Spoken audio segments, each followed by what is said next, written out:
7 years ago, I started a blog. Not for anyone else really, just because my brain was catching fire with clarity. I was 47 at the time and had finally realized that I was neurodivergent, and suddenly, so many things that had never made sense before did. Why I never fit, why I said the quiet part out loud, why I struggled with social situations even when I looked fine on the surface, the way I'd blurt out the thing no one else was saying because I didn't realize we were all supposed to pretend. What were filters anyway, and why didn't I seem to have the right ones?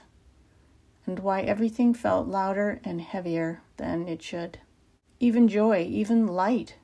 It was like living without skin. I wasn't fragile, I was permeable, and I'd spent decades absorbing too much and blaming myself for the weight. Everything that used to feel wrong or broken suddenly had a shape, a name. It didn't make it easy, but it did make it make sense. And so I wrote, gloriously, for several months. For me, not for followers, although I did get some. I was carving out space for the thoughts I'd always kept locked up. And it felt like a kind of freedom, not trumpets in the sky kind of freedom, more like letting air into a sealed room, like I didn't have to pretend I understood the script anymore. That blog, it felt like oxygen, like I was giving words to parts of me that had been buried alive.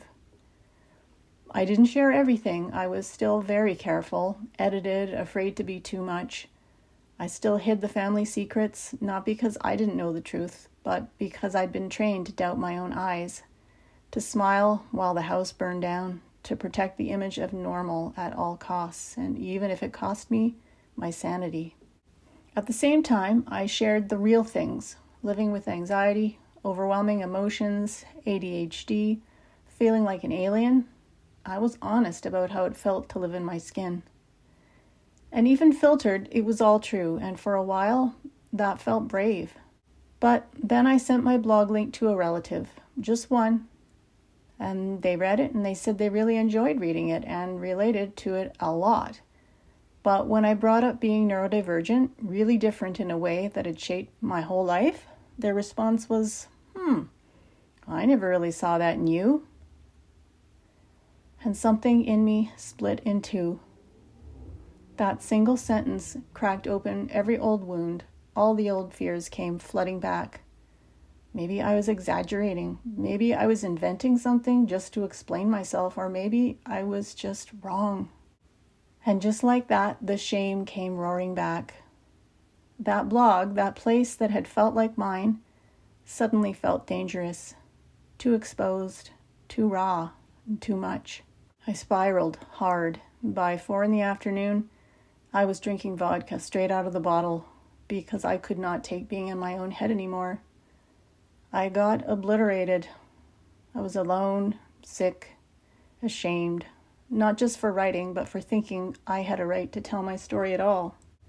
The next day, I posted something simple on the blog.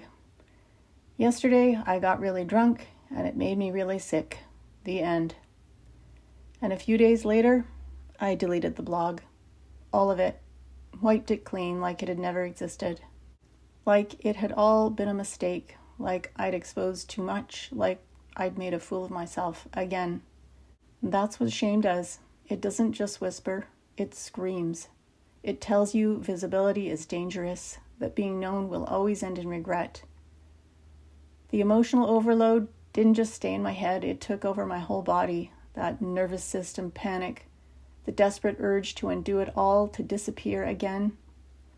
And underneath it, that quiet heartbreak. I was just trying to tell the truth. Deleting the blog? I hate that it came to that, but I understand why I did it. When you've spent a lifetime hiding, coming into the light feels like standing on the edge of a cliff, exposed and off balance, like a puff of wind could take you out at any moment. We talk about authenticity like it's a simple thing, like just being yourself is the goal.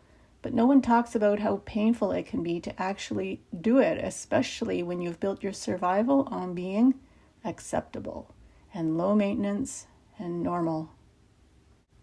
Sometimes the hardest thing isn't discovering who you are, it's letting the world see it without trying to manage every reaction, without curating every perception, without hiding under the need to control how you'll be received. And I've spent my whole life trying to do that. Carefully managing what I say, trying to edit the weirdness, the intensity, the too muchness out of myself. I wanted to be liked. I wanted to be safe. I wanted to be seen, but only through the most flattering filter. To say just enough to be honest, but not enough to be judged. To never be caught off guard. To never give anyone ammunition that could be twisted into rejection. And at times that works, until it doesn't. Eventually you get so good at hiding that you lose yourself and you become a ghost in your own life. You laugh at the wrong things, you agree when you don't, you smile through discomfort, and you disappear. But that doesn't lead to real connection. It's curating your personality, and inside you die a little, not all at once, just slowly, like a light dimming. And the problem is, the more you hide, the lonelier you get, even when you're surrounded by people, and even when you're doing everything right. Because no one can see you if you never show up, and no one can hold you if you never let yourself be held. But showing up, that's terrifying. Not everyone deserves your rawness, but hiding it from everyone just becomes another kind of silence, and that silence starts to eat you alive. So when I wrote that blog, it was an ember, the start of a small, slow-burning truth I hadn't named out loud, but I couldn't put out either. A flicker of something real, glowing just enough to follow, a quiet defiance against the silence I'd learned to live inside. A moment of choosing life over safety, truth over control. But when I felt misunderstood by someone who had known me my whole life, I panicked and I shut it all down. Because the fear of being wrong had always felt more dangerous than the pain of being invisible. And that's what shame does. It doesn't just whisper, "You're too much." It screams it into your face and then adds, "And you made a fool of yourself again. Who do you think you are?" So here's what I've learned in the years since I deleted that blog. You can't patch yourself up through perfectionism. You can't make everyone understand, and you won't always be believed. But none of that means it's not true and that it's not real. Sometimes people won't see it because they're trapped in their own blind spots. They don't have the right lenses, and they weren't inside your skin. And often, people only hear what they want to hear, and that's just the way it is. And that's okay. Understanding isn't a prerequisite for you to be real. Now, oftentimes, it's not the big betrayals that cut the deepest. It's the soft dismissals, the well-meaning comments that tell you quietly you're imagining it, as if your whole life were a misunderstanding. Being misunderstood when you're finally honest can feel like punishment for trying, and yet we try again because silence is a cage, and even a cracked open door feels like air. But still, it's a fight. A tug of war between the part that longs to be seen and the part that's terrified of it. Between the part that wants to live fully and the part that wants to protect you from every possible wound. But here's the problem with hiding. You don't just avoid pain, you avoid life. Joy, connection, veracity. And there's no amount of caution that can substitute for feeling alive. I've lived both ways. I've been the chameleon, the best curation of a self that I could imagine to be. I've been the ghost. And I've tried imperfectly to show up. The courage to be seen doesn't mean shouting your truth from the rooftops. It doesn't mean over-explaining your worth. And it doesn't mean convincing anyone of anything. It's not about being fearless. It's about being honest, even when your voice shakes, even when your past tells you to shut up, even when everything in you wants to crawl back under that rock. It doesn't necessarily mean throwing all caution to the wind, and it doesn't mean burning it all down. It means choosing moment by moment to keep showing up anyway, even if no one notices, even if your past tells you to stop. I burned those old words, not because they were wrong, just unfinished.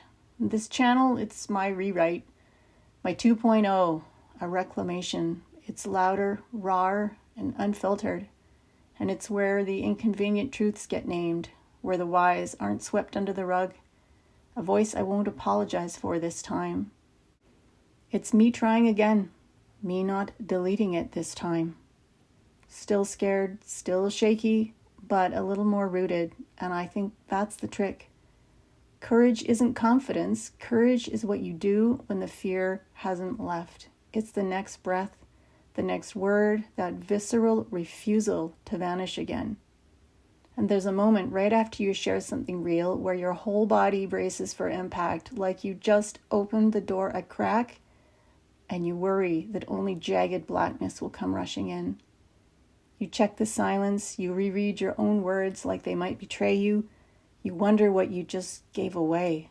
Because being seen, actually seen, it's not some soft, glowing moment of arrival. It's exposure, it's risk, it's every instinct screaming at you to turn back. And yet, somewhere underneath all that noise, there's another voice. Quieter, steadier. That part of you that took a deep breath just before you hit post, and then you did it anyway. The part of you that's been waiting for your own eyes to land on you without judgment. That version of you, the one who didn't perform, didn't edit. Not naive and not too fragile, just tired of hiding. And maybe you felt that too, that drop in your gut when you erased something that felt too raw. That ache after one dismissive comment undoes hours of inner contortions. That strange kind of grief that follows a moment of honesty you couldn't quite let live. We don't talk about that part enough. The courage it takes to stay, to not delete, to resist the urge to shrink yourself mid-sentence. It's not about being forceful. It's not about being fearless. Sometimes it's just about being willing. To press publish even when you're terrified. To let the truth exist even if no one applauds. To breathe through the silence, the awkwardness, the self-doubt. Because maybe survival taught you to vanish, but something deeper is asking you to stay. Not for them, but for you. To loosen the grip of control, to speak without apologizing, and to live without asking permission. To stop rehearsing your lines and start listening to your own voice, unfiltered. To let the messy, tender, unpolished parts be part of the story too. Because you're done living like a ghost in your own life. And here's a truth I'm still learning. We don't heal by being invisible. We heal by being honest. Slowly, imperfectly, tenderly. And for me, that starts with something as simple as saying, I wrote something once and I deleted it, but I'm here now and I'm not erasing myself this time.